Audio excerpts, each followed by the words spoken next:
चलिए दोस्तों बात करते हैं एक और नई क्वेश्चन के बारे में। इस क्वेश्चन में एग्जामिनर ने कहा है ए बी सी डी एक समांतर चतुर्भुज है। पी और क्यू क्रम से बी सी और सी डी की भुजाओं के मध्य बिंदु है। यदि त्रिभुज ए बी सी का क्षेत्रफल 12 सेंटीमीटर है तो त्रिभुज ए पी क्यू का क्षेत्रफल क्या होगा, ये एग्जामिनर मुझसे पूछ रहा है। तो चलिए आइए सॉल्व करते हैं। तो देखिए एग्जामिनर ने कहा कि भाई ये ए बी सी और डी एक समांतर चतुर्भुज दे रखा है।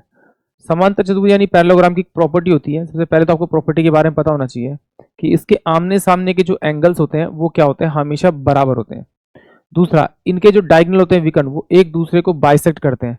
तो ये वाला जो यहाँ से लेकर यहाँ तक का पार्ट है वो इस वाले पार्ट के बराबर होगा, और यहाँ से लेकर यहाँ तक इस डायगोनल का जो पार्ट है वो इस वाले पार्ट के बराबर होगा।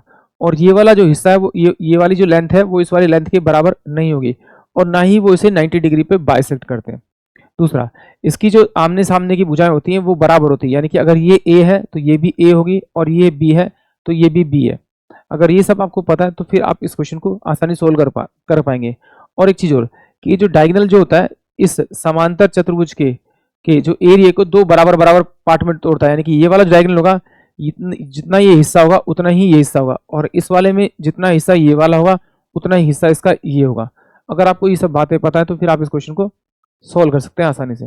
अब एग्जामिनर ने कहा है ए बी सी डी एक समांतर चतुर्भुज है पी क्यू क्रम से बी सी। बी और सी, ये मेरे पास है बी सी पी दे रखा है, और सी डी भुजा दे रखी है आपकी आपकी सी डी भुजा क्यू पर दे रखा है, ये मध्य बिंदु दे रखी है, भुजा के मध्य बिंदु।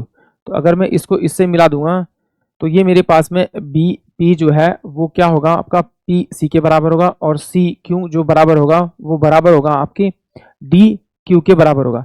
तो मैं इसको एज्यूम कर लेता हूँ, थोड़ा सा आसान रहेगा। मान लेता हूँ कि ये 4 है, तो इसका मतलब यहाँ से यहाँ तक की साइड मेरे पास में 2 आ जाएगी, और यहाँ से यहाँ तक की साइड 2 आ जाएगी, और मैं इसको मान लेता हूँ पूरे को 6 से 6।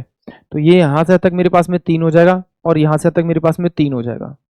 अब एग्जामिनर ने कहा यदि त्रिभुज ए बी सी का क्षेत्रफल 12 सेंटीमीटर है, ए बी और सी का, यानी कि ये जो है एक डायगोनल है, विकर्ण है, तो ये वाला जो कह रहा है कि त्रिभुज ये ए बी और सी जो है ये 12 सेंटीमीटर, अगर ये वाला एरिया 12 सेंटीमीटर है तो ये वाला एरिया भी मेरे पास में 12 सेंटीमीटर होना चाहिए, क्योंकि समांतर चतुर्भुज का जो विकर्ण होता है वो समांतर चतुर्भुज के क्षेत्रफल को दो बराबर बराबर भागों में तोड़ता है, यानी कि दो ट्राइंगल बनेंगे और दोनों का एरिया क्या हो जाएगा आपका बराबर बराबर हो जाएगा।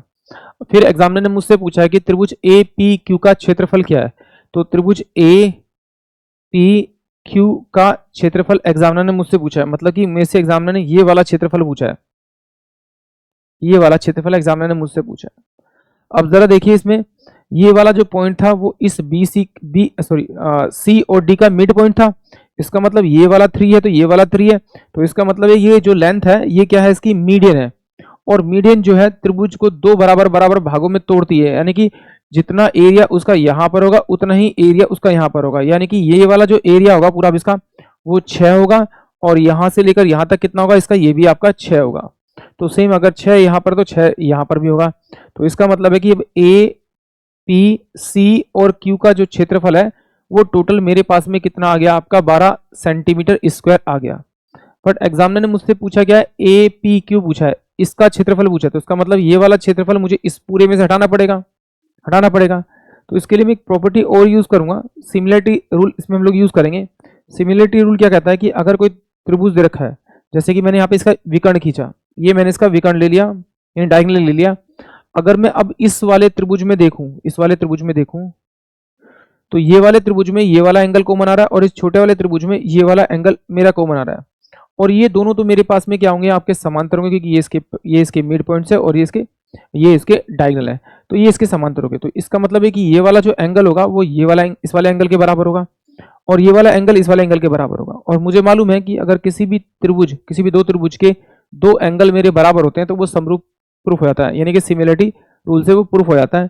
तो उनके जो एरिया होते हैं ट्राइंगल के जो एरिया होता है वो उनकी साइड के स्क्वायर के बराबर होता है। तो सिंपल सी बात है, यहाँ से मेरी सिमिलरिटी ये प्रूफ होगी, तो मैं कह सकता हूँ कि त्रिभुज जो मेरे पास में आपका है पी सी और क्यू का एरिया अपॉन में त्रिभुज आपका बी सी और डी का जो एरिया होगा वो बराबर होगा किसके, आपके कोई भी भुजा ले सकते हैं पी सी का स्क्वायर, अपोन में ये क्या हो जाएगा आपका बी और सी के स्क्वायर के बराबर हो जाएगा। तो सोल्व करेंगे तो पी सी की वैल्यू कितनी है मेरे पास में आपकी 2, तो 2 का स्क्वायर करूंगा तो 4 और बी सी कितना 4 चौक 16। तो ये रेशियो में इनका जो एरिया आ जाएगा वो 1 रेशियो में कितना आ जाएगा आपका 4 आ जाएगा। अब देखिए सिंपल सी बात है, अब इसका जो एरिया है वो मेरे पास में आपका 4 आ रहा है। अगर ये 4 है, ये वाला हिस्सा मेरा 4 है, तो ये वाला हिस्सा भी तो मेरे पास 4 होना चाहिए, यानी टोटल तो मेरे पास में 8 होना चाहिए। यानी कि अगर मैं इसको डबल कर दूं, ये 4 प्लस का आपका 4 कर दूं, तो ये मेरे पास में 8 आ जाएगा। जबकि एग्जामिनर ने मुझे कितना दे रखा है, उसका एरिया कितना दे रखा है मुझे आपका 24, क्योंकि 12 ये था, 12 होता 24 था। तो इसे किससे मल्टीप्लाई करना, 3 से। तो 3 से मैं इसे ऊपर मल्टीप्लाई करता हूँ और 3 से मल्टीप्लाई करता हूँ, यानी कितना हो जाएगा 3 बाय में आपका कितना हो जाएगा 12।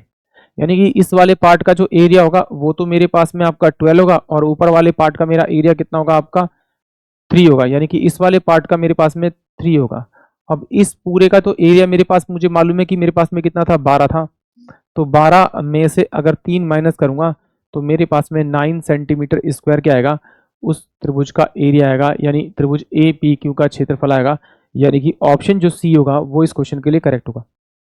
एक बार फिर देख लेते हैं, अगर आपको कोई त्रिभुज दे रखे हैं, 2 त्रिभुज दे रखे हैं, जैसे यहाँ पर देख लेते हैं ए पी और क्यू, यहाँ पर दे रखा है आपका आर एस और टी दे रखा है। मैंने देखा कि ये वाला इसका एंगल, ये वाला एंगल, ये वाला एंगल और ये वाला एंगल बराबर है, यानी किसी भी त्रिभुज के 2 अगर एंगल बराबर है तो वो सिमिलर प्रूफ हो जाते हैं। और जैसे सिमिलर प्रूफ होंगे तो इस त्रिभुज का पी क्यू ए सिमिलर हो जाएगा त्रिभुज आपका आर टी एस के बराबर। तो मैं कह सकता हूं कि त्रिभुज ए क्यू पी का एरिया अपोन में त्रिभुज आर टी एस का एरिया जो बराबर होगा वो उसकी एडजेसेंट साइड, यानी कि ये वाला साइड और ये वाली साइड और ये वाली साइड, यानी ए पी का स्क्वायर अपोन में आर एस के स्क्वायर के बराबर होगा। और अगर इसकी हाइट दी होती, जैसे ये h1 दे रखा है और ये h2 दे रखा है, तो मैं कहता इस h1 का स्क्वायर अपोन में h2 के स्क्वायर के बराबर भी होता। यानी कि ऑप्शन सी जो है वो इस क्वेश्चन के लिए करेक्ट होगा। आई होप आप सभी को क्वेश्चन समझ में आया होगा।